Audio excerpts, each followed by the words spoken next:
Yeah, I wonder what they did to her body. Yeah. I don't think I want to know, considering how dark this show is. Well, no, she's dying already, but essentially she Yeah. is the Grail, so... Mm. Hey everybody, welcome back to the Stoneface Reactions. I'm Theta, this is Lessons, and we are back with another episode of Fate Zero. We come back with all of the comments that people have laid at our feet. We also have a board, but first off, thank you to SebTQ for sponsoring the series. As always, it's been a ride. Oh yeah. First off, I guess let's hit the board, because there's like just one thing to mention, obviously, which is to say that I marked Maya as dead. Yeah. I clearly also added the purple line between them. I thought it was always, obvious, heavily implied, but this is also like maybe my second board that I ever made. That's why it's also in this weird layout. This is my second or my third board. You can tell my earliest boards because I was doing sideways lines, which I've never done in any board since. Wait. You said a purple line between Maya and who? No, I said I marked Maya as dead. Yes, and you have a purple line I didn't make a note about marking. Sorry, this isn't. Sorry, I'm looking at the wrong way. Sorry, I said that while looking at Shirley. I meant to say Owie. Well, no, I didn't. I did mark Maya as dead, but that's actually a note from last episode. I just didn't write down the new board change log. I marked Owie as dead and then put the purple arrow between Matau and her, which I said before was obvious since episode 1, but I only had the green line that connected him to both of the kids and her, so I removed the green line, then remarked with a purple line. But he got tricked into doing that, I think, right? That was the whole point that he didn't get tricked into doing it. He got tricked into the situation for which it occurred. But just to say that his nemesis, her husband, was supposed to be at the church. He didn't know that he was dead, so he goes there, and then she shows up thinking that he killed her husband. Right. He didn't get tricked into choking her. That was all their own interaction. But why the hell did he choke her? Because she essentially every hope that he had left in his life was gone. He essentially sacrificed everything. He was like in front of the bullet for her, as it were, and then she's behind him, essentially ridiculing every one of his life choices at the same time. Metaphorically. Because obviously, again, he sacrificed himself for her daughter. He got the worms, and they're killing him. And he is going through all of this mental anguish, all this physical torture, sacrificing everything in his life to save her daughter because he loves her. And then she sees him with her dead husband, thinking that he killed him, and is like, why have you done this? You've never loved anything in your life. And that was the breaking point. But this love was one-sided, right? Oh, yeah. Well, I don't know. The first episode seems to indicate that she might understand that he has something for her, but... That's not enough, though. Yeah, well, that's the point. It's the breaking point. Yeah, but ultimately he comes up as a nice guy who, if she never loved him... There's no indication one way or the other that she did or didn't. Like, if there was the normal, like, there was no Grail War and shit, who's to say? Yeah, I get the incel nice guy vibe from that guy. I did all this for you. It's like, I didn't ask you to do it. It's not a great look. I'm admit that, but I'm not going to say he's an incel kind of person. Like, legitimately, he did sacrifice his entire life for her and her kids. At the end of the day, I didn't ask you to. That's an asshole move. Like, thank you would be the thing. Like, I'm not asking you for like a sexual favor or anything. Thank you, though, would still be the thing to do. Not like, oh, you're an asshole. You're a fucking idiot asshole. I didn't ask you to do this. Bitch, I saved your daughter. Like, what the fuck? You don't, like, the fireman pulls your daughter out of a burning building. You're not like, well, I didn't ask you. I'm not going to have sex with you. I didn't ask you. I saved your daughter. Say thank you. Move along. It's like, Look, take I would the be L and be a good man. Take the L and walk away. Take the L and what? Walk away 5 steps and die because of everything you sacrificed? You're like, I gave up 17 of my internal organs. Like, you shouldn't be talking right now. I know, I'm going to die in 5 minutes. Like, you know what? This is going to be the last thing I do. You're going to know I lived. Yeah, no. I don't know if I'm more upset by you or her right now. I think I'm more upset by you. He gives me incel vibes. Again, the dude sacrificed fucking everything, and you're like, no one asked him to. And it's like, who fucking cares? Little girl is safe right now because of him. And you're like, is she though? Yes. Well, safe as far as we know. The idea is that he's sacrificing everything to keep her safe, and you're like, nobody asked him to. So fucking what? Dude runs into a building to save a family from a fire. You don't say, who asked him to do it? You say, goddamn hero. Yeah, but the fact that he turned around and choked her to death means that it really wasn't about doing the right thing. It's about ultimately that's not the part that I'm analyzing here. I understand what you're saying, and I'm not agreeing with that aspect. Like, obviously, I'm not in love with her. I have no connection to that. It's the element of how ungrateful can you be? Like the person who gets rescued from a dangerous situation and then sues the person because they hurt their foot or something on the way. It's like, what the fuck? You don't deserve to have lived. I wish you had died. That's different. One thing is to make a statement like that. Another is like, I will harm you legally because. Well, that's what I'm saying, though. It's what you were indicating. What you were indicating from the element you were putting off there in the beginning of your discussion was just an insult a guy who gave up everything because no one asked him to give up everything. All I'm trying to do is indicate that before that switch snapped in his head right there at the very end, good guy. This was a good guy. Not the nice guy thing that you're using as an insult because, apparently that's just a thing in the dating community now. The same way negging people is a thing. That he was trying to sacrifice for a good reason and had no expectations, it seemed like, of getting anything in return. He acknowledged that her husband was her husband. It was the element of maybe hope, I guess, but even that wasn't a thing.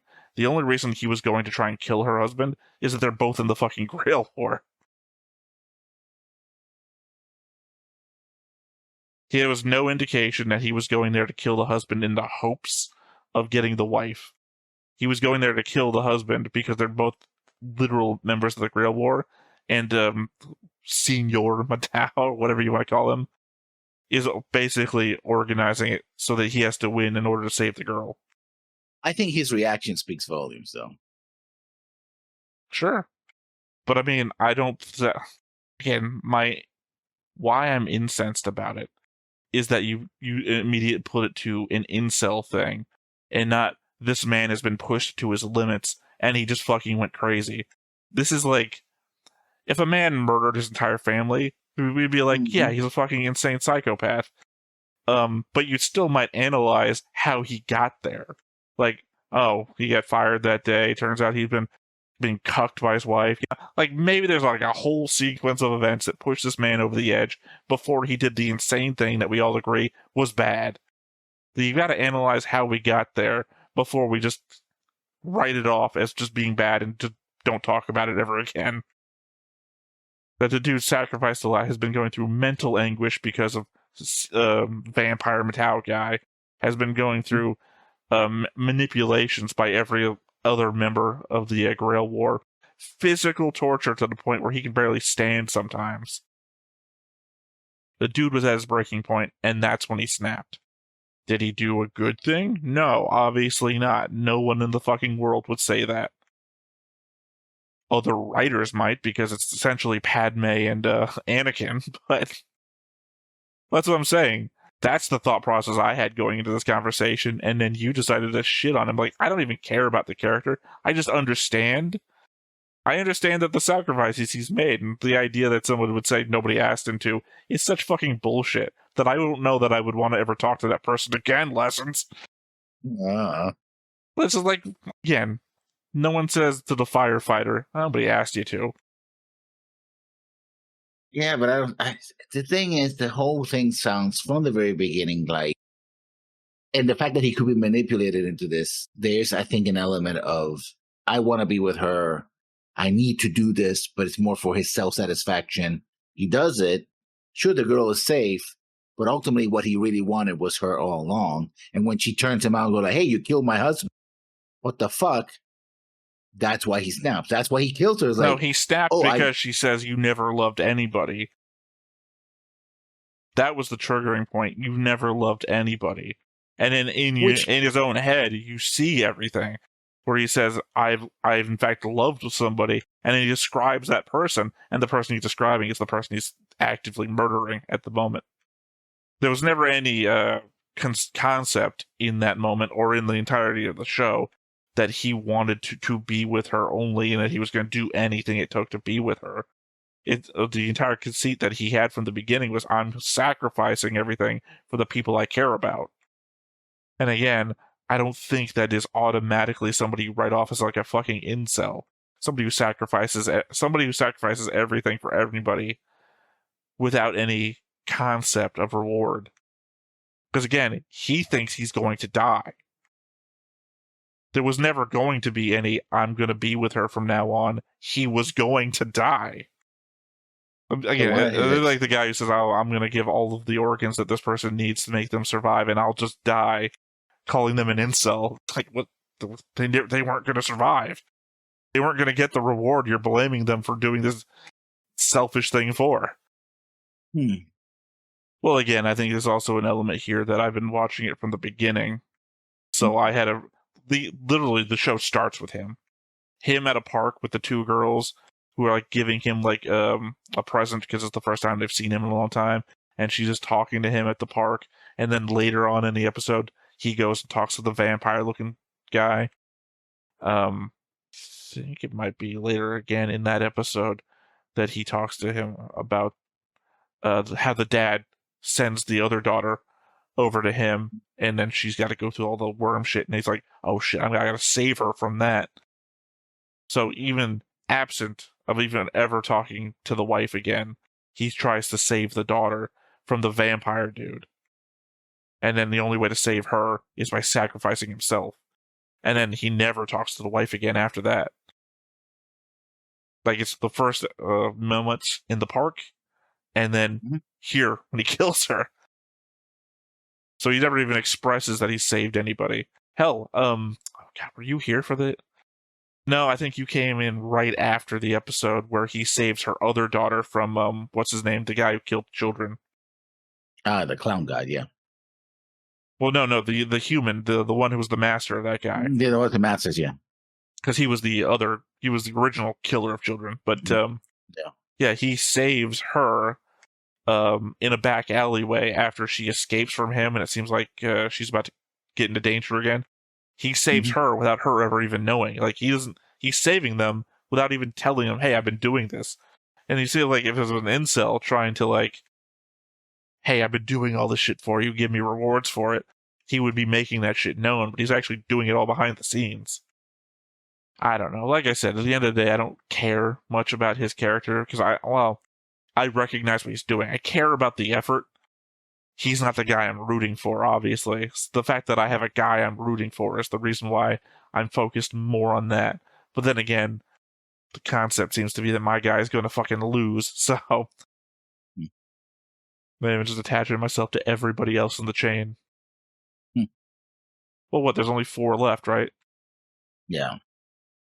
We got Berserker, we got Saber, Rider, and Archer. Quite clearly, we're going to lose Berserker first, I have to assume. Dude's gone fucking crazy. He's going to be as berserk as Berserker. Berserker is also the guy with, like, no lines, no real clear motivation other than wanting to go after Saber. I think they said that literally last episode. Not going to be the guy who wins. Obviously, Saber's, like, the main character amongst them, so clearly Saber's going to beat him. I guess that's going to leave Rider versus Archer. And Archer is also more... I don't know. Rider's a goodish guy. Archer's a bad guy. but we're going to be going into a final battle. I don't foresee them pairing up a good guy versus a good guy. So it's probably going to be Archer versus Ryder. Archer has to win so that we can face ultimate good guy against ultimate bad guy. Mm-hmm.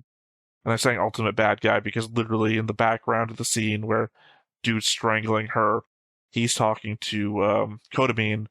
How good does that wine taste? And it's like implying that human suffering makes the wine taste better. Son of a bitch. All right, comments. Fenrir756 from the Patreon, Night on Two Wheels. Things are coming to a head as the climax approaches. This post will largely be dealing with how the Fate universe deals with multiple timelines, as it was briefly brought up during the episode regarding exactly how Fate Stay Night works timeline-wise. Timelines in Fate solely with respect to Fate Stay Night. Fate Stay Night has 3 main possible timelines, with some sub-branches within those main branches. That branch from the events of Fate Zero, and each separate timeline brings a different female character into prominence, and the events of each route are very different story-wise as a result of different events taking place. I will not be posting spoilers for Fate Zero or Fate Stay Night events that have yet to occur. By virtue of watching Fate Zero, you will will spoil yourselves on important reveals/twists that occur in specific routes/timelines. The 3 timelines are Fate. This route/timeline is supposed to be experienced first, and Saber is the female character who receives the most focus. By watching Fate Zero, you already know that she is King Arthur, and understand what she wants the Holy Grail for. Unlimited Blade Works. This route/timeline is the second one that is supposed to be experienced, and it focuses primarily on Rin. Heaven's Feel. This route/timeline focuses primarily on Sakura, and the fact that Sakura and Rin are sisters was a major reveal in this route, which you already know from watching Fate Zero. If you start watching any of the subsequent Fate Stay Night anime series, I would make it a rule to not look up any information on any servant whose true name has not been revealed, because in one or more of those routes, you could massively spoil yourself, or even just avoid looking things up altogether, which is already a rule that I know I follow. Mr. I got that from reading the wiki. Yeah. Go ahead. Yeah, don't do that. I really, really hope the comment section will not spoil any of the big twists. I mentioned this in a prior comment, but the routes are meant to be experienced in a particular order because certain elements that are either first revealed or hinted at in initial route will be expounded on or become important story elements or questions that are raised but not answered in one route will be answered in either the subsequent route or by the end of Heaven's Feel. Each of the 3 timelines is a true timeline, and none overrides any of the others. So I'm chuckling because this is just I'm not getting on you, Fenrir. Massive run-on sentence. That's why I stumble sometimes, as I'm trying to figure out where the punctuation is supposed to be. But I chuckled because each of the 3 timelines, the word 3, parentheses 3, you went specific on your punctuation here to let me know, like, in case I couldn't read the word 3. Anyway, it's funny to me. How multiverse works in the Type Moon universe as a whole. So this section will explain some of the more complicated aspects of how the multiverse functions in Type Moon, because there are some unique aspects not found in other multiverses. This involves lore that was initially revealed throughout Fate Grand Order Cosmos in the Lost Belt, Part 2 of the game's story, which currently does not have any anime projects announced. Though I think it is possible or even likely we'll get an anime season dealing with at least one of the parts of Cosmos in the Lost Belt. I will not be spoiling any particular story beats and will just be discussing multiverse mechanics. In the Type Moon multiverse, timelines are divided into two categories. One, those that are part of the Chronicle's theoretical phenomenon, or proper human history, or those subject to the pruning theoretical phenomenon, or lost belts. Proper human history consists of timelines where it is still possible for human history to advance and have not diverged from any of the key points in history that have been secured by the counterforce as quantum time locks. Lost belts are timelines where specific events have occurred that result in the timeline becoming stagnant. Humanity is either incapable of or no longer has the need to advance, or it has diverged too significantly for proper human history, such as not having a quantum time-locked event. In order to prevent those timelines from draining too much energy from the proper human history timelines, those timelines are pruned and end at the moment they became stagnant or diverged too much from the proper human history. I can give broad examples of how this can occur in a future comment, but that would potentially spoil any future anime series telling the events from Cosmos in the Lost Belt. I hope this helps and you found it interesting. Sorry, I'm still on number one finger up because you said a couple of things and then you only had the number one. There was no number two. Question in there, and I guess Henry is not going to answer this question. It's just a question I have: is who's doing the pruning? Time Variance Authority. Yeah, that's an MCU stuff. So it's multiverse. Lala. Lala. Oh God, no! It all comes back to Lala. It's all that one kid looking at a snow globe. Yeah. Well, it's hard to tie characters in to the, was it Tommy Westfall or something like that? It's hard to tie everybody into that universe to anime, universe, to the anime, because anime doesn't have a lot of crossovers. But once you get a couple of anime, well, even then it's hard to connect anime to anime if they don't then themselves. Like literally, we were just talking before the recording that Isekai Quartet is getting a season 3, and that ties together a bunch of Kadokawa stuff. I guess maybe you could tie them all together by the voice actors. The voice actors tend to, at least in a modern time, show up in a lot of stuff. Yeah. There's so many people that go around. I mean, to the stagnant timelines and stuff, I think I've brought up a number of times Orion Amongst the Stars, the Ben Bova novel, which is part of the Orion series, where he's going through time trying to actually, no, it's the first one. It's the very first book, Orion. Where he's going through time trying to stop a Neanderthal that's just trying to stagnate human history. Because like one of them is where he goes back in time to keep the Great Khan alive. Because the Great Khan, on the back of the Great Khan, Chinese bureaucracy gets spread to Europe. And I don't know if it means anything, but Chinese bureaucracy will stagnate human advancement to essentially the point at which it becomes the government of the area that's in. Mm-hmm. It's not my commentary, it's Ben Bova's commentary. I don't know anything about it, but it's still, I mean, all throughout the book. Like, I think the very first thing in the book is like he tries to create a nuclear explosion at a brand new nuclear facility, because at that point in time, because it's like the semi-future in that book, at that point in time, if it creates the explosion, it will set forth a public outcry against nuclear energy, which will prevent humanity from going into space and whatnot, stagnating them at that point of human history. It just does that throughout the entire book. Like, eventually they go back to, like, literally human cavemen. Let's prevent them from fire becoming a big development or something. I don't remember. Something like, no, actually, it's prevent them from getting together in a very specific valley and discovering farming. Humanity not discovering farming will stagnate the human species. Anything else, February?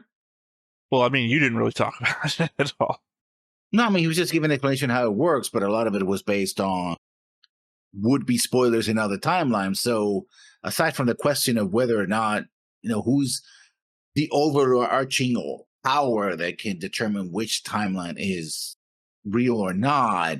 And considering, I guess, the divergent timelines appear once a decision is made about the Grail, right? Because we say the Grail has never um, been acquired, but at the same time, if the Grail is such a high power that can literally change reality, then the people in that reality wouldn't know anything about it before or after, right? They're living there. The Grail hasn't been activated, and the people after would not know about the past unless the magic itself would inform them. Oh, by the way, you're living in a new timeline because someone made a choice about the Grail, right? I don't know. For them, it would just be always be their reality. I don't know that the Grail has anything to do with the different timelines.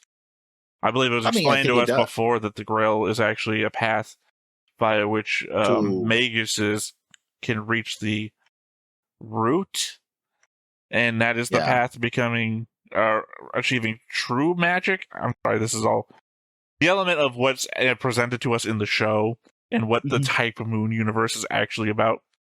Did you ever read or watch Tower of God? I know about it, but I haven't. Well, as I'm saying, if you watch or read Tower of God, the universe presented to you is itself part of a greater universe that is not talked about. It's not the Nasuverse. I can't remember what it was called. There was a story told the creator SIU wrote before Tower of God, which is literally like a world filled with towers, and each tower contained a universe and this whole sort of thing. So the conceit would be then the tower itself is just one of many towers in the ultimate other universe. And the powers of the people in that one was essentially like writers. Like you could write your own story, and that was your power, essentially. Mm-hmm. Yeah. And like the most powerful person that's ever come into the Tower of God is actually one of those. I can't remember, like Tales, like Talze in Unzer or something like that. Mm-hmm. He's just one of those people. One of the people that write their own stories, so that's why he's the most powerful person who ever came in. But the idea is that he came into the tower, like killed the main guy's whole retinue of most powerful people, and then disappeared. I guess the idea is that he just left the tower. The idea that this is all to understand the most powerful person we've ever seen in the tower. You have to understand all this background shit that'll never, ever, ever, ever, ever, ever, ever come into play ever again.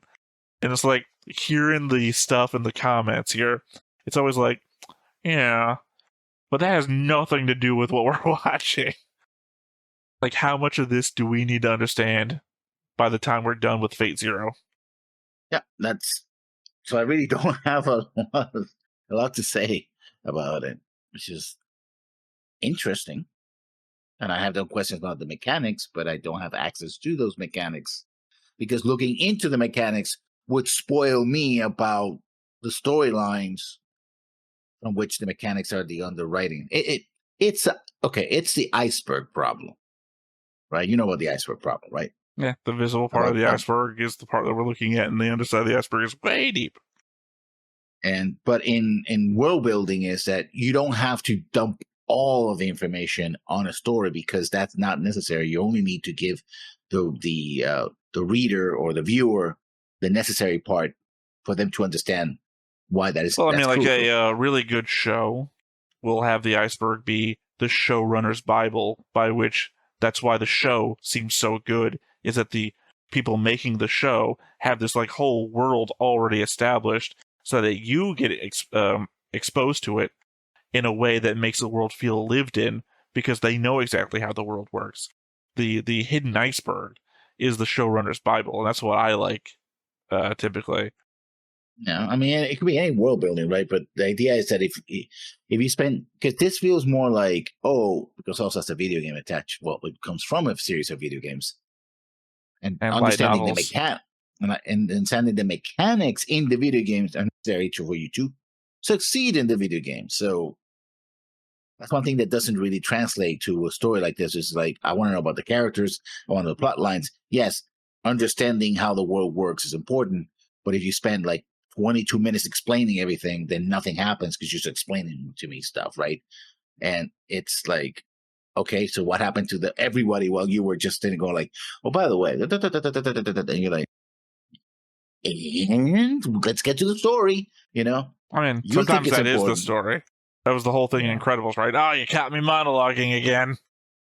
Yeah. Or, we're in Magical Girl transformation time. The argument, why don't they just attack the Magical Girl while she's transforming? So, I think I brought it up before. That's my thing in Voltace 5. When one episode, one of the generals is having a conversation with his commander while Voltace 5 is literally on his screen transforming in the background. It's like, oh, this is happening in real time. Why aren't you just attacking them? Yeah. All right. Next up, we have 1988 from Night on Two Wheels.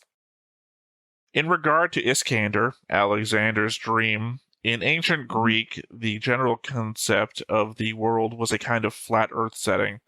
Iskander's goal was to conquer all the lands between until he reaches the sea, Oceanus, at the edge of the world. His disappointment from finding out that the world was round is that the world effectively has no edge, and that if you go far enough, you'd just loop back around again. His dream had been a lie because it turns out it was never achievable. So it was a bittersweet discovery for him and how little he knew back when he was alive. But Iskander, being Iskander, takes this failure in stride and instead comes up with a new goal to conquer the modern world. I mean, I think by the time of Alexander, the original Alexander, they knew the world was round, yes. Oh, yeah, so... It's common misconception. Not everybody knew, because there was... Here's the thing. Story that said... yeah, I think we're going to say two different things. So I think mine's like 2-3 sentences.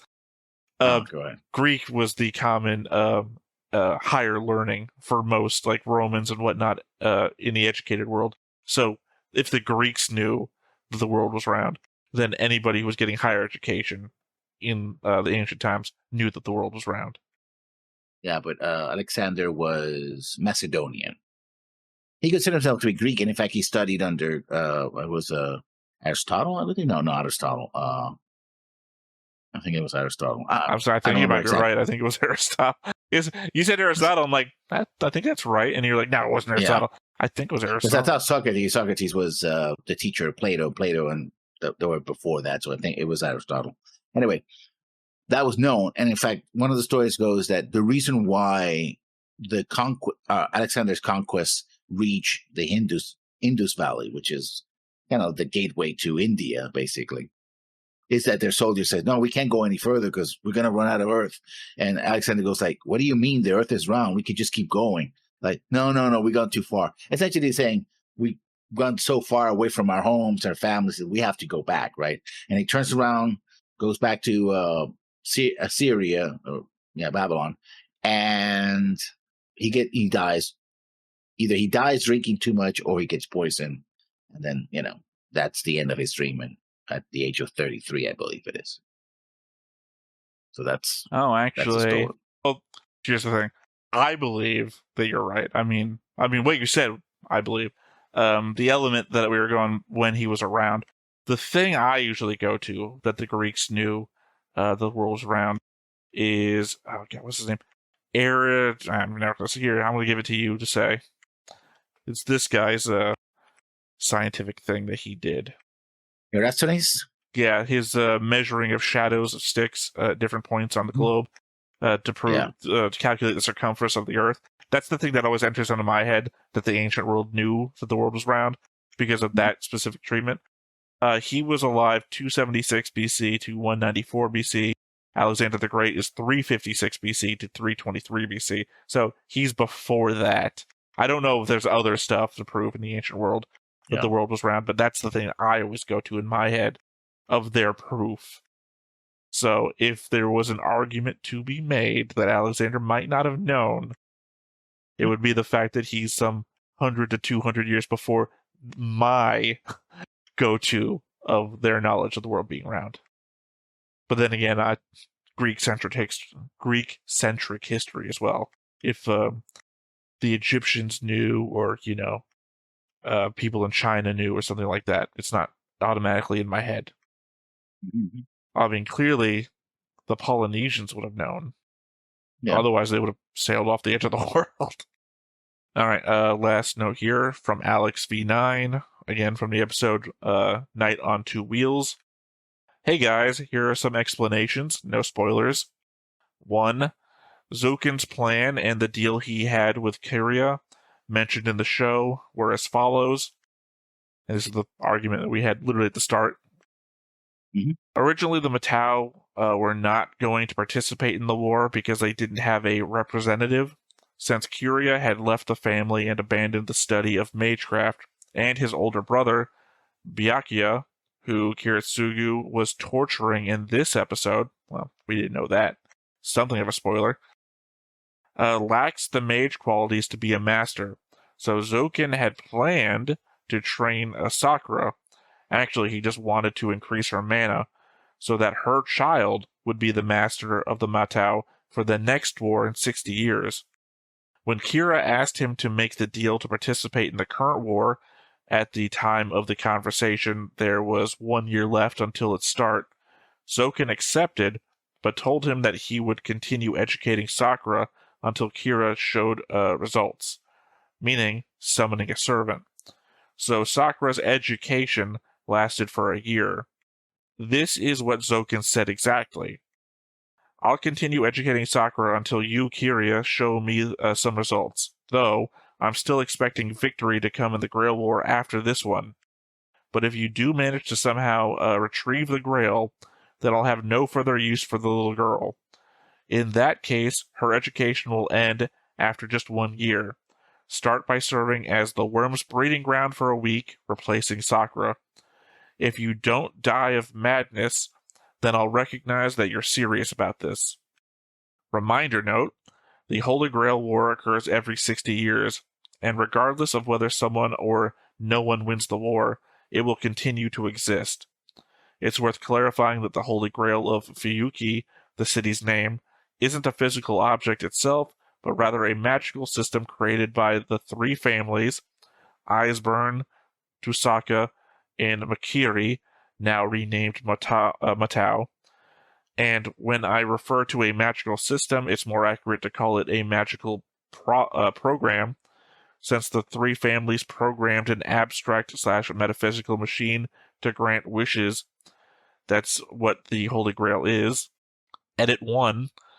Now that I've mentioned this, for enthusiasts who want to explain exactly how the magical system that manifests the Grail works, I ask that you please wait at least until the end of Zero. Of course, unless Theta and Lessons want to know now. Edit 2. To clarify, Zokin isn't immortal, but he is long-lived.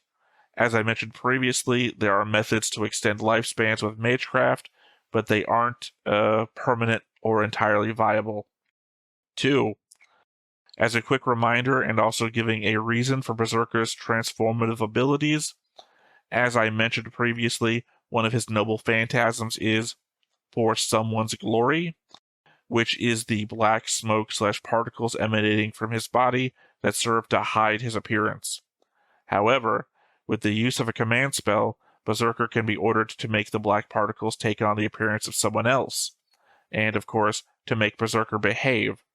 A second command spell had to be used to appease his behavior. That's the reason why Kyria was 2 spells short. 3. Kirai's reason for creating that situation for Kyria is really simple. As Gilgamesh mentioned, his first playwriting attempt. Kirai set all this up to see the suffering it would bring Kyria, simply because he wanted to know how it would make him feel. And according to Kirai, the wine, the same as always, now tastes different, now having a good flavor due to the pleasure he gets from seeing someone else's suffering. This is the thing I brought up earlier. Like the idea of a person's mood changes the taste of a meal. 4. Interesting discussion about how the Grail works when it comes to granting wishes. I'd really like to explain it, but I'd better wait until the end of Zero to get into that topic. Thanks for reading, and again, I hope you enjoyed the episode you're about to watch. Personally, this is one of my favorites for the show. Have a great day. I mean, I have no notes either way. Seriously? Yeah. This is like everything that we were talking about before, but now somebody else is like giving details, and yet now you have nothing to say. I mean, other than this guy, we already talked about the guy who, about the wine. He's a bastard, basically. He's just engineered the whole thing because he wants to feel something. He's a sociopath. Right, but the whole Zokin's plan thing also enters into the conversation that we were having before that doesn't deal with the whole wine thing. The keeping the girl safe. No. But it doesn't work because... No, that was Kyria's. We're talking about Zokin. Zokin is the vampire-looking fucking guy. The guy who puts people into the worm pit. Exactly. And he said he was testing, what's his name? Resolve, to see if he would, keep,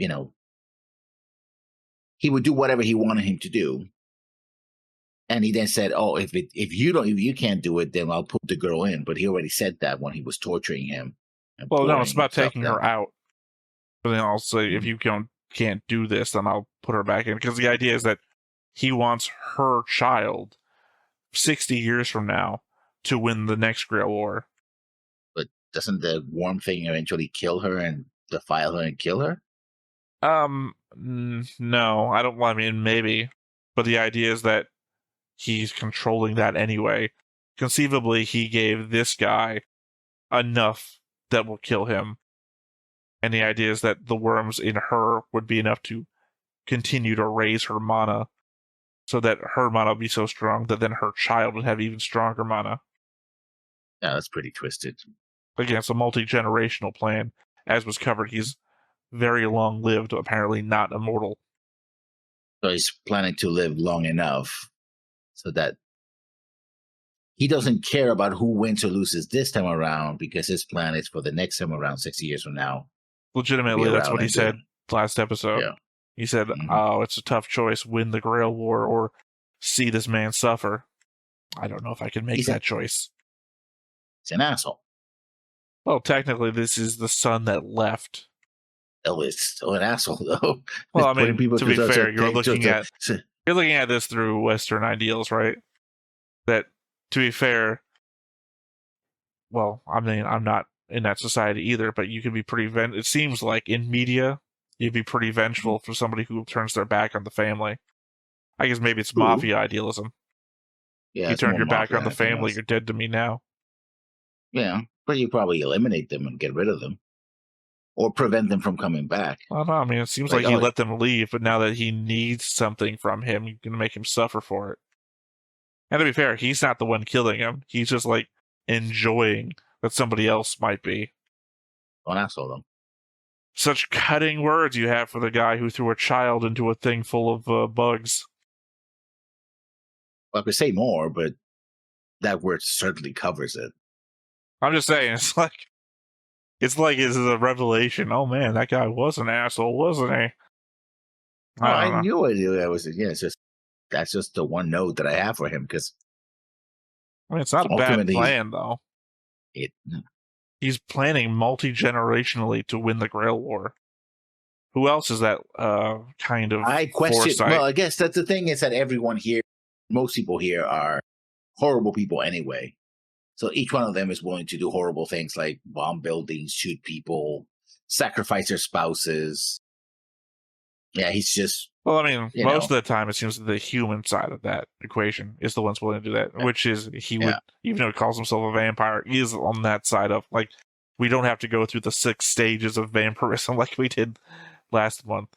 It's just the element that, well, I don't know, Gilgamesh is on that side of things too. He's the one corrupting Kodamine. Or corrupting him more. He is the one that killed his own dad, after all. Yeah. I think ultimately the ultimate puppet master here is Gilgamesh, because he wants to get Saber to collect her. Because he says as a one of her, he doesn't care about winning. I mean, I think he's so arrogant that he thinks that there's no actual competition, that he will win by default. Right? He is the best, period. Well, he believes everything belongs to him. But I mean, at that point, the fact that he's a servant, we'd have to go into the whole aspect of he could be summoned again, but it wouldn't be actually him. And does he even regard other versions of himself to be his own property? In which case, does he recognize himself even when it's not him to be him? Like, there's whole conversations that can be had about that I don't know if it really applies to Gilgamesh. I don't know. I think this Gilgamesh doesn't care. He's so arrogant and egotistical. It's like, I am Gilgamesh. That's all that matters. Well, just I mean, to your argument about he is the ultimate puppet master that we've gotten so far, I might just go back to my Matau guy. Again, Matau is planning to win 60 years from now.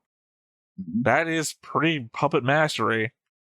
And he is puppet mastering people in this show. Like, conceivably, one of the future shows we'll watch, he'll be there. Because these are all people that I don't feel like are going to survive this show. But Matau showed up, and, like, the dude, like, I guess he ejected his claws at his face, and half of his head blew off, and he's, like, whispering from the darkness, like, I guess I'm going to have to wait for you to be on my level. Like, I feel like he's manipulating the guy who's right under Gilgamesh in his face. Like, it feels like Matau is the ultimate manipulator here. Or puppet master, rather.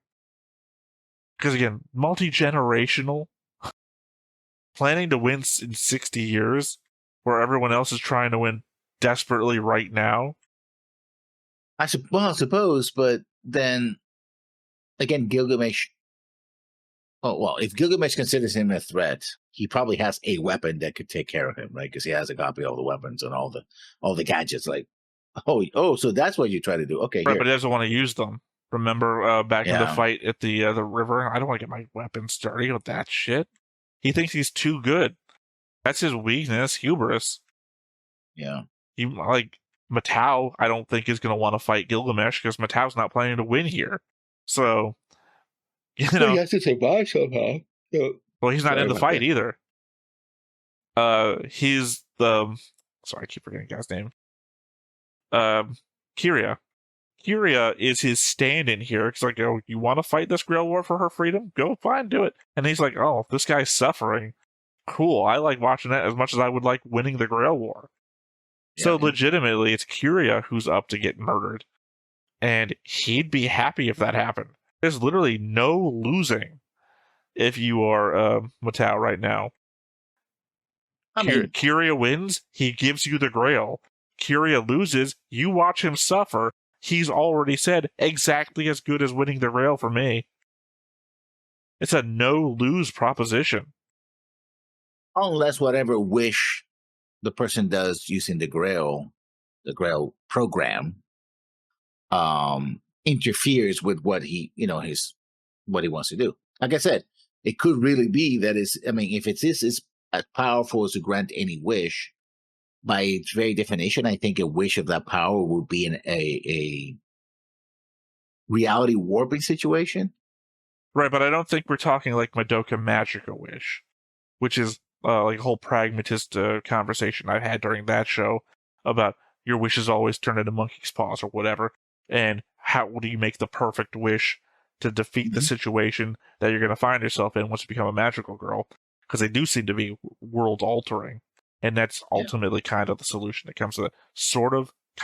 Anyway, I don't think that's what's at play here. I think this is a different wish situation by which previous notes that we've gotten saying that the wish is essentially an alternative path to the root, which is one of the only ways to become a true magic user. And then the element that we don't even know all the true magics. Remember, there's a list that goes like 1, 2, 4, which is blank, and then 5, which had a name. But becoming a true magic user would put that person in a higher plane in the game, I suppose, or it's guarantee their family to be more powerful. Remember, the root is some sort of like abstract area of creation that souls and servants or whatever kind of exist in and go to, but also don't exist in and don't go to. Like I said, it's a very confusing place.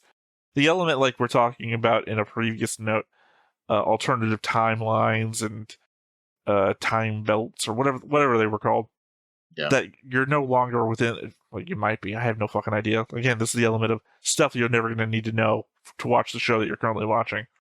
it feels like you're outside of the time frame or outside of the scope of the world that you were from. You're saying that the wish would be world altering. I'm saying it's more like going to the TVA. Once you're in the TVA, anything you do doesn't have anything to do with the world that you came from. But no, that's not even true, because in the TVA, something you do actually changes the TVA itself. That's not what I said, though. I said once you go to the TVA, the stuff that you do no longer changes the world you came from. Once you get into the TVA, you're entering into like season 2 of Loki stuff, which is to say the TVA is its own timeline. So you can go back in time in the TVA and affect the TVA, but you can't. The stuff you do at the TVA doesn't affect the timeline you came from. You have to leave the TVA to change the timeline that you came from. That's what the whole portal gate things are. You have to go back to those places. That's why they go there and they set up the bombs that wipe out those timelines. But then the actual change that happened at the end of season 1 happened outside of the TVA. So that's exactly what I said. And it affected the TVA. What change are you talking about? When they go to the end of time and they get the explanation of who was there. That is the TVA. The building that they're in at the end of time is the ruins of the TVA. No, it was part of that. No, because it was a pocket. It's literally the emblem is on the floor. Yeah, because the TVA exists in a pocket. You see the TVA's emblem on the floor. It's the ruins of the TVA at the end of time with He Who Remains. Yeah. Because He Who Remains is, you know, who. And that's why his face is all over the fucking TVA. It's his place. Mm-hmm. He's there at the beginning. He's there at the end. Interesting character. Shame what happened. Well, more than shame what happened there, but that's beside the point. What was going with the TVA again? Shit, I lost my train of thought.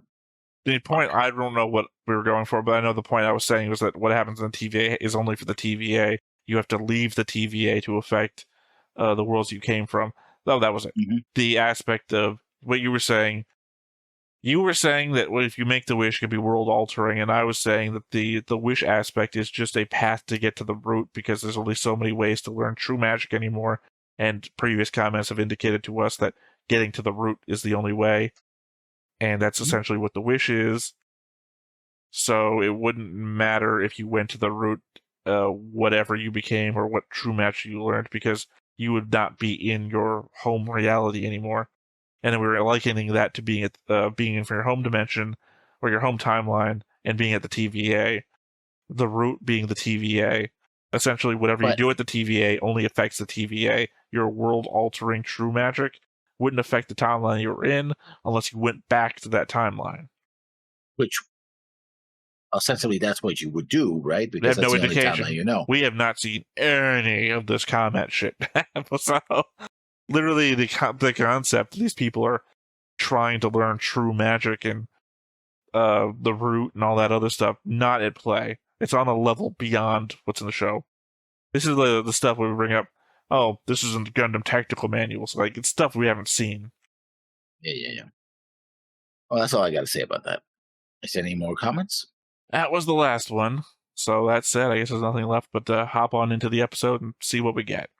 But before we get started, make sure that you hit the like button, hit that subscribe button, comment down below to feed that algorithm. On top of all that, if you want to watch more shows like this, unfiltered, uncensored, and uncut, as well as some early access stuff, you can check it out over on the Patreon. It's just $5 a month, but hey, no pressure. There's zero pressure in order to do that. It's just a little bit of extra support, and it would be greatly appreciated.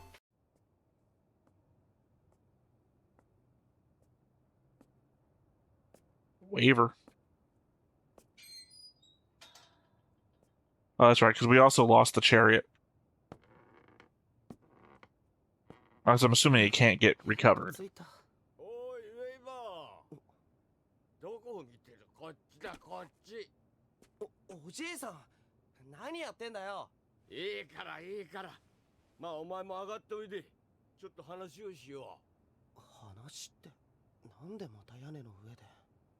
Because we remember who we are. You can't trick us anymore.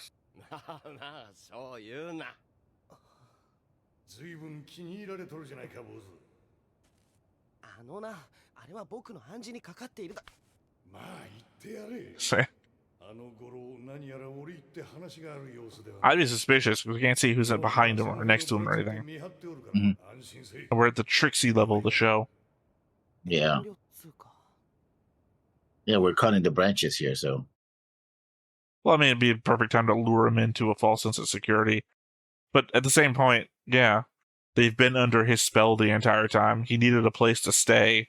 Mm-hmm. He just like mind controlled two people. Simple drop from getting pushed from the seat from a second story floor might just do it. Well, I mean, again, the element that we just tricked Kiria to, murder his someone. love interest. Yeah. Or, back to a wheelchair guy. I mean, you never knew him as not the guy in the wheelchair, but he essentially got tricked into dying and killing his own servant. Or having his own servant kill himself. I can't remember exactly. It's a twisted moment. I mean, we just seem to be in mind game territory. So, yeah. Having Waver getting taken out that way wouldn't surprise me. Waver is I don't know how to phrase it. I wouldn't want to say least competent. Least worldly? He's the youngest, right? Well, yeah. But just the element that we had, like, older teachers and, world-traveled mages and whatnot. And Waver is just like I can change the world with my vision of how magic should be. Mm-hmm. He's the most headstrong with less ability to defend himself.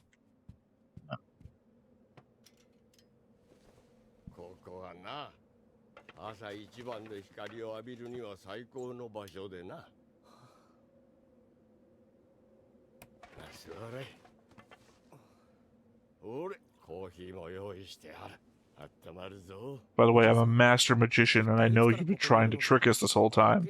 I just wanted a son.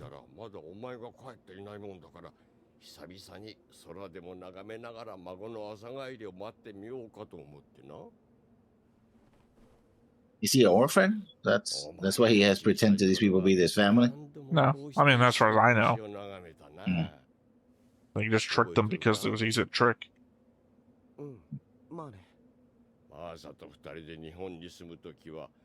Like, legitimately, this is their whole backstory. You've never heard anything about them before.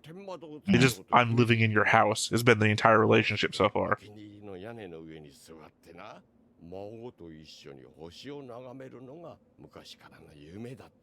But he's not Japanese.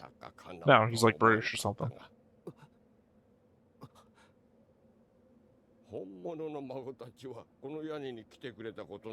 Yeah, well, I said he knew. He knew. No, him and the wheelchair guy, the teacher he argued with, both came from the same place.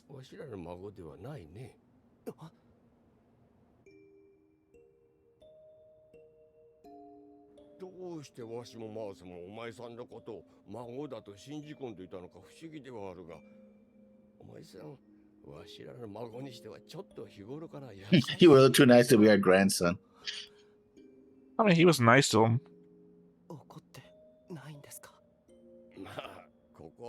He was nice to them because he was putting up a fake thought.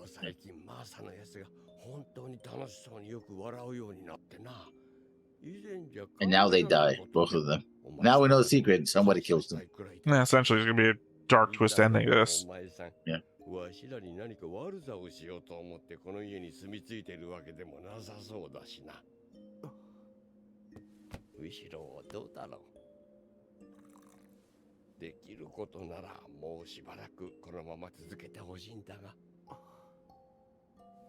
Yeah, that sounds like a death flag right there. I was like chuckling a little bit because it's like, well, what if they were actually child killers? And that was the dark twist. I'd like you to stay here a little longer. Drive for the back. That doesn't feel like the way Waver's story would be going. Waver's story is all about making him better. I don't know. Like, the fact that he's gonna lose. I know he's gonna lose.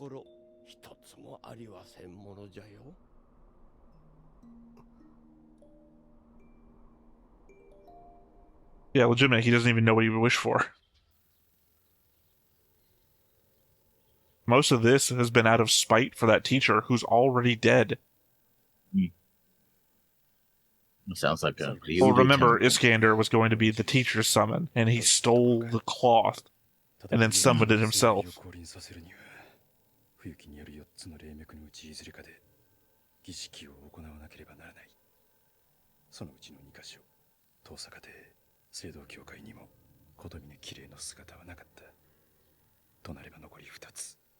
Yeah, apparently his brother was. We didn't know it was his brother.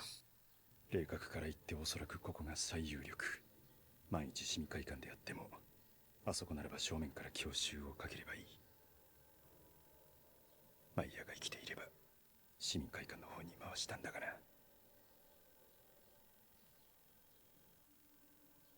また一人になったな。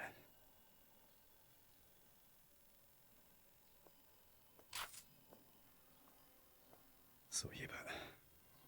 あれを頭数に入れていなかったな。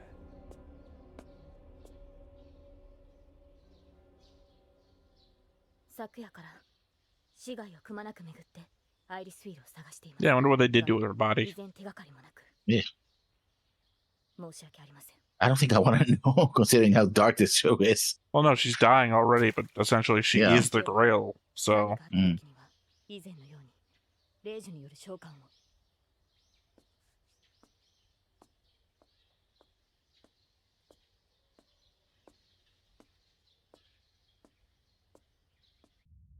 He has a lot of scenes where you thought he might say stop or something. Yeah, like, no. 聞こえているか、女。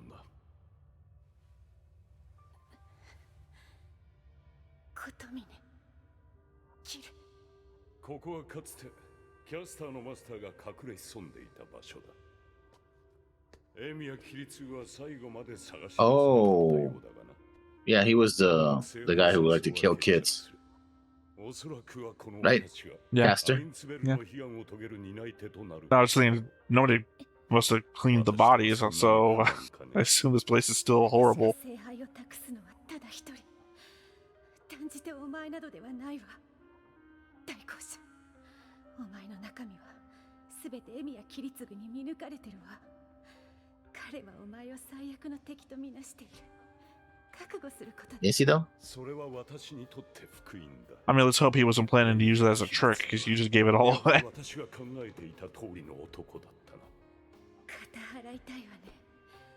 誰よりも彼とは程遠い男のくせに。なんだと。キリツグにお前が見抜けたとしても、その逆はありえないわ。あの人の心にあるものを、お前は何一つ持ち合わせてはいない。なぜ貴様が私について語る？認めよう。確かに私は空虚な人間だ。だが、私と奴とがどう違う？ Yeah, I mean, technically he's a bit empty too. ただ殺戮ばかりを繰り返してきた男が、あれほどの無軌道が、徒労が迷い人でなくて何なのだ。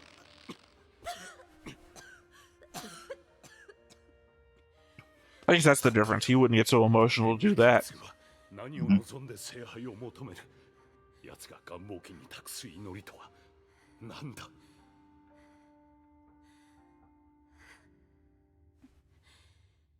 いいわ、教えてあげる。エミやキリツグの悲願は人類の救済、あらゆる戦乱と流血の根絶、恒久的世界平和よ。 So we're all gonna die. Yeah. I mean, what is this wish? A monkey's paw? Is it a normal wish scenario? Because it's either all war on Earth ends for like a minute and then continues again, or we're all dead.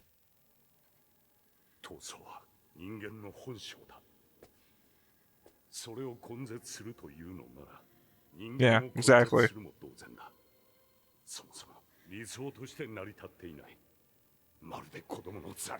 Or you'll turn to those people at the end of the time machine.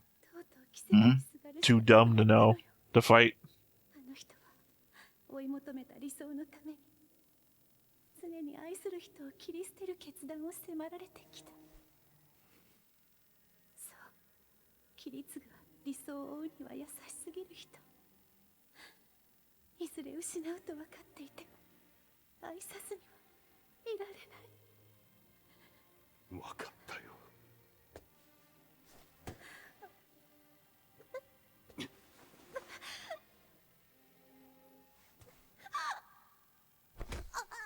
Well, I don't know if this is better or not.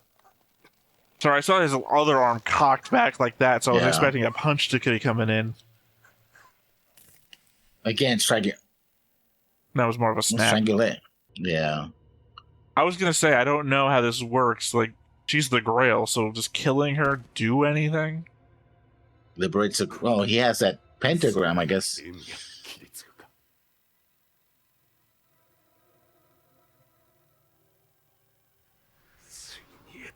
I would argue that maybe this was a mercy. Not the greatest of mercies, but you know, she's been painfully dying this entire time.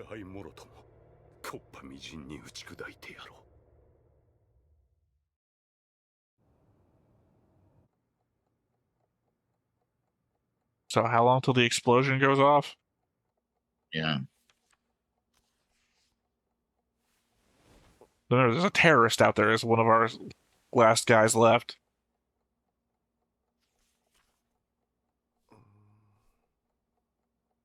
I'm reading the Bible. Have you heard the good word? 夜になったら起こせって言っておいたのに何やってんだお前。すまんすまん。だがまあ今夜はいつもほど焦らず落ち着いて構えておこうと思ってな。なんでさ。Hey, is he preparing to have the final fight? 今夜あたりに決着がつきそうな予感がするのだ。I mean, it has to. 夜の空気が静かすぎる感じがする。There's 28 hours left last night. If this isn't still the same night, then we're still within the 24-hour range, I'd assume. Mm-hmm. ここからは本当に強い者たちばかりということだ。Well, the strong are the cheaters. 今のは妙な魔力の波動だったな。以前にも似たようなのがあったが。That the Grail manifesting? No, I don't think so. なんだ。何かの I'd assume it's what's his name? Saber's master. I keep forgetting his name. 達成と勝利だよな。あんなのろしを上げるってことは。まさか聖杯戦争が決着したって。It can't be. You're still around. What's the indication is two other people killed each other? 教会の連中が上げたのろしじゃないのか。要するに誰か気の早いやつが勝手に勝ち時を吠えとるわけだ。文句があるならここに来いと。あれは挑発であろうよ。今夜は決戦の大一番となりそうだな。そうか。これが。Fucking Popeye arms. Yeah, I was like, what the hell is that? That's not even his bicep, that's his forearm. Yeah. Look, it has a. Well, I was going to say something that Leon would be bad. I was saying horrible skin cancer. Yeah, a tumor, basically. That's what I was going to say. Okay, Chariot's gone, but we still have some of our summons.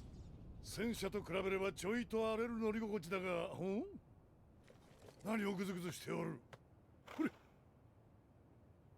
ここからは本当に強いものしかいちゃいけないんだろ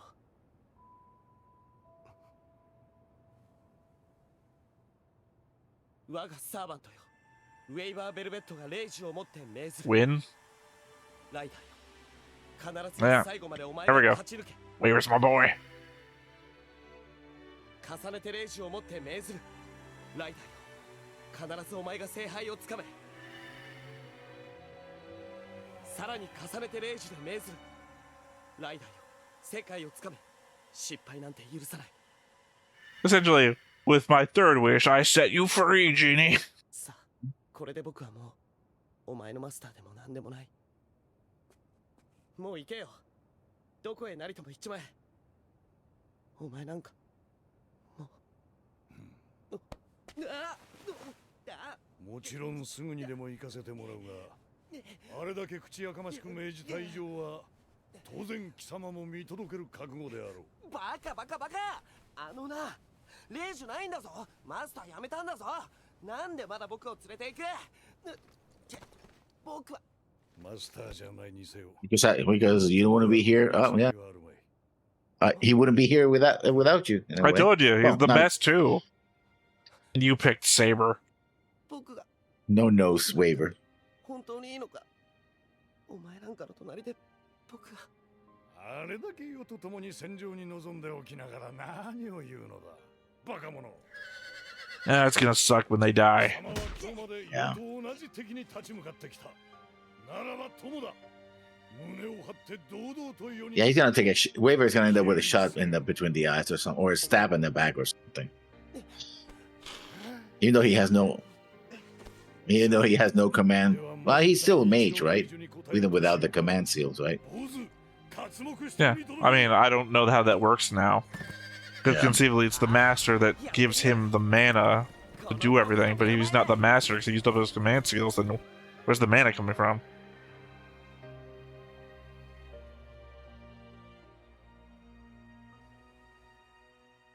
Yep, that was the send-off. Gonna lose my boy. 奴は戦いの主導権を握るためだけに最も儀式に向かない場所を I mean, conceivably, though, the wishes can grant you more power than you had before. Like, Saber can't teleport, but he used a command spell. She appeared there. 僕を殺すことが目的だったと Yeah, so it must be Archer. ならば話は早い Archer and Kodamine. その程度の敵なら Because I assumed it was him. 速やかに排除するのみことみねきれい So, Gilgamesh versus Alexander, and then Saber versus Berserker. きれい。さてどうするのだ？俺はここで Exactly how I said I thought it would play out. お前の力を間近で解放されたら儀式そのものを危険にさらしかねん存分にやりたいというなら迎撃に出てもらおうよかろうだが俺の留守にここを襲われた場合はその時はレイジの助けを借りるが構わないかね許すただし聖杯の安全までは保証せぬぞ今宵の俺は手加減抜きでいく最悪の展開だがそうなればそれもまた運命だな Said earlier that he would destroy the Grail, so... Also, correction. This is fate. What? He said that would be fate. This is fate. Oh. Fate Zero. 強いて言うならこの戦いに余計な邪魔が入らないでほしいことくらいかやれやれやはりお前が心に秘めたものは聖杯の側に汲み取らせるしかあるまいよああもし仮に俺が戻るより先にセーバーが現れるようならしばらくバーサーカーと I already said that was going to happen. 承知したセーバーといえばあれが五章大事に守っていた人形目はどう Snap her neck. 聖杯の器とやらはあれの中にあるのであろう殺したよ生かしておく必要もなかったのでな I'm a youngish man. I'll be alive in 60 years to see this again. Oh, we're gonna see the daughter again. Oh. Remember, she's homunculus. Her daughter's only half a homunculus, though. 泣いているの？お母様。ね、お母様、怖い夢を見たの。イリアが杯になっちゃう夢を。イリアの中にね、ものすごく大きな塊が7つも。 Literally a dream about becoming the Grail? Yeah. Meaning that if this is true, then nobody wins the Grail. I mean, I suppose even if someone, again, Well, the just her because whole someone thing was wins- wanting to make sure that her daughter could live a full life Yeah. and not become the Grail.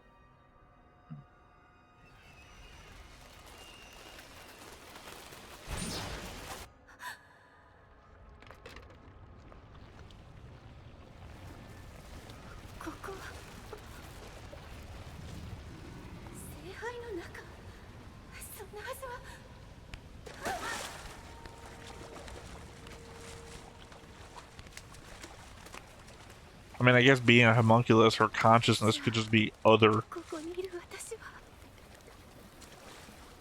Those are baby hands. Ooh. Not that they're supposed to be the hands of the other homunculi. Yeah, but they're like children like hands, right?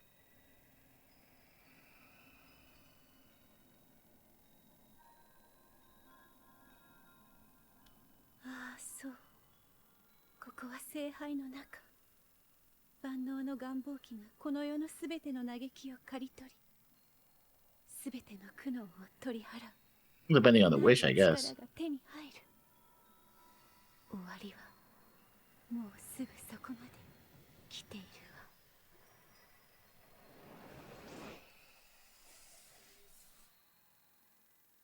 4 hours left. So it's also, I feel like the second episode now that's cock blocked me from the fight that I kept anticipating. Yeah. Well, to be I fair, mean, it's only episode called, 22, so well, to be fair, when I called when Ryder was leaping away with the body, with her body. Yeah. That couldn't be Ryder. Something doesn't seem right here.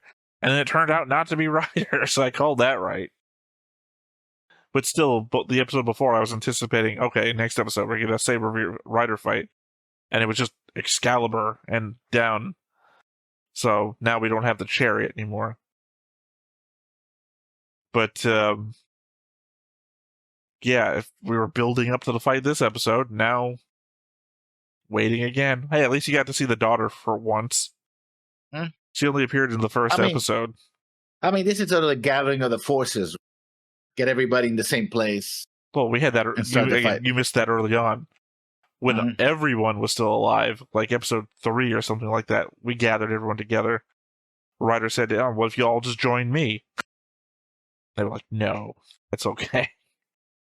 Because we've already seen Gilgamesh's, I forget what we call it. They should. I almost want to say domain. Like his main power. We've already seen Gilgamesh's main power. He used it against Berserker, like in episode 3.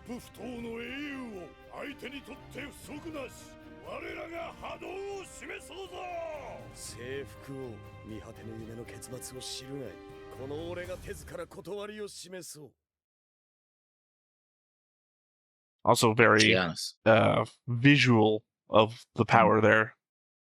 Yeah. Archer's thing is he opens up that giant portal. I think maybe you saw it during the fight at the river. He opens up a giant portal and he eventually fires all of his swords out through it. Mm-hmm.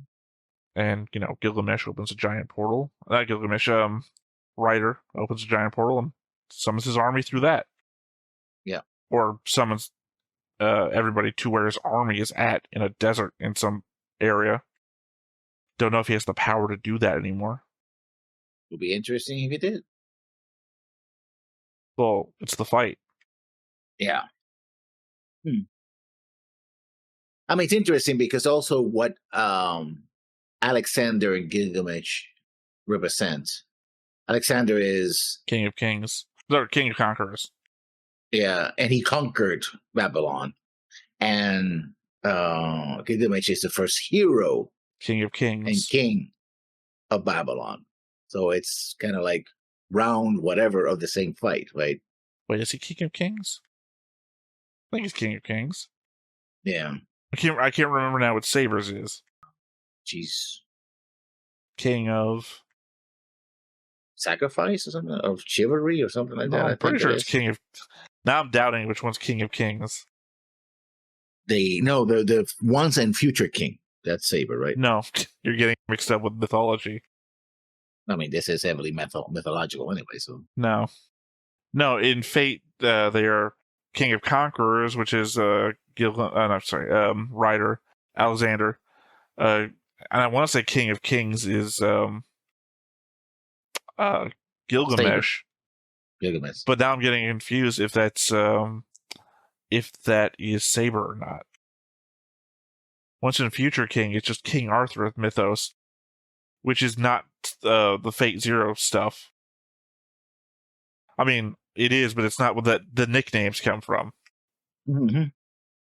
King of Knights. King of Knights, yeah. But yeah, again, pretty risky plan. We didn't see Warm Dude, although in here though. That's interesting. Well, they referenced him sort of. Yeah. They said the Berserker would go fight the other one, implying that he is on the docket somewhere that they can communicate with. So we still think that Berserker is that's why he's so angry at Saber and wants to kill her? You didn't answer your own thing. Huh? You said, "Do we know who Berserker is? Do we think it's?" You went blank, and then you just didn't say anything. Well, I did. I said Lancelot. Well, you didn't come through on the microphone then. Oh, okay. Yeah. That's just I was waiting for you to finish your sentence, and it never came. Well, I just did, so yeah. Is he Lancelot though? The problem is I think we confirmed that already. Not with you though. I think that was during when Justin was here. The somewhat wasted recap time of when Griffin left, and then me and Justin just rewatched everything up to the point where me and Griffin were in like a 1 week. So, because me and Justin had this Justin whole left, me and Justin had this whole back and forth about is everybody just everybody else's that in their own mythology? Like, yeah, is everyone's mythology just different versions of the round table, and they all represent different that's to each other? You know, the same way that Castor had the relationship to pretended to be a boy, French war against England. yeah. I know you're talking about. She actually said he said Joan it of multiple Arc. times. Joan of Arc. Yeah. Essentially, Lancelot, Guinevere, Arthur or Artorian. Well, no. His name was Lancer. I can't remember his. I'm not good with that very You specific. have. I'm not. Lancelot, Guinevere. No. I'm talking about Lancer, not Lancelot. Lancer, the character Lancer, who died. He has his own romance story with another queen. Or the princess, rather, of the king. Something. I don't know her actual statement, but... I don't remember a Lancer. Yeah. I remember Lancelot, Dulac, but no Lancer as a knight of the Round Table. We're talking about all the characters of the show. Yeah, okay. Lancer, Archer, Saber, Rider. We're not talking... Okay. I specifically said not Lancelot, Lancer. This whole conversation began from, is everybody just... people of the Round Table of their own story? Is like the whole Knights of the Round Table. Yeah, but it's also existed in other stories, by which I was referring to the characters that we have all being referenced to female people in their own storylines. Which is interesting because there is an Irish story about a famous berserker who had a bald guy. I forgot what his name was. He could be that guy too. I'm just saying that the Knights of the Round Table story could be overlaid on a bunch of these different mythologies and kind of still play out. It's like, is every one of these a Knights of the Round Table story of its own thing? Was a funny little side thing that we had going on. Yeah, but that's monomyth territory, which is not untrue. Problems. Well, the monomyth is actually the monomyth really is not. Well, it is. I mean, it is because it's an observation of elements of fiction. It's one version of how fiction works. It's not even a version. It's literally, if you go through it, it's a bunch of if-ands. It's a bunch of if-and statements. The hero can receive the call to action and decline it, or they might just accept it. Like, it's a bunch of if-and statements that are true most of the time for various hero stories. It's not... Yeah, it's not, this is definitive. It's not, this is a definitive thing that always happens, and here's all the things that say this always happens. It's a very vague statement about how most hero myths take place. But if you read Campbell's story, he makes the argument that it is the definitive story structure. Well, what I'm saying, though, is that the definitive story structure is the vague thing I'm talking about. It is a bunch of... You've seen the wheel of this is how the hero story goes, and it's a circular wheel, and it's filled with if-ands. It's this thing can happen. If it doesn't happen, you go to the next thing. It's just it's a constant wheel, and it doesn't. Yeah. But the element that I'm getting let me at rephrase here. it. Let me rephrase it, if I can. The reason why the monomyth is problematic is that this very specific vision of one person who imposes it on everyone else. Because I read the book, and the guy Campbell was problematic, to say the least. And he says, "Oh, this is the universal way all stories are supposed to be, regardless of where they come from, as opposed to being a particular format of story, which became very popular because Campbell published it and George Lucas and others picked it up, and Hollywood in general. So it's not necessarily that way." All I'm indicating towards is that's observational. I've always said death of the author. So I don't care what he says. I'm taking his observations. Yeah, but also death of the author has severe limitations. It doesn't actually. Death of the author is an extremely freeing concept, which is to say I can take your observations and put them in line with my own observations, and I don't have to cite your resources because I don't agree with your findings, or I just don't agree with your real world. In fiction, I don't agree with your real world leanings. Yeah, first of all, death of the author cop out, like especially for living authors. Like, oh well, I just wrote it. Death of the author is an application from the ingester of the media towards the author. Death of the author isn't something that the author themselves should be proposing.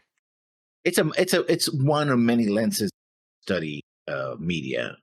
I'm just saying when you say it's a cop out, it's not a cop out if you, the ingester of the media, are then reading out how you like certain things but oppose the author in others, when you're saying I don't give a shit what the author says.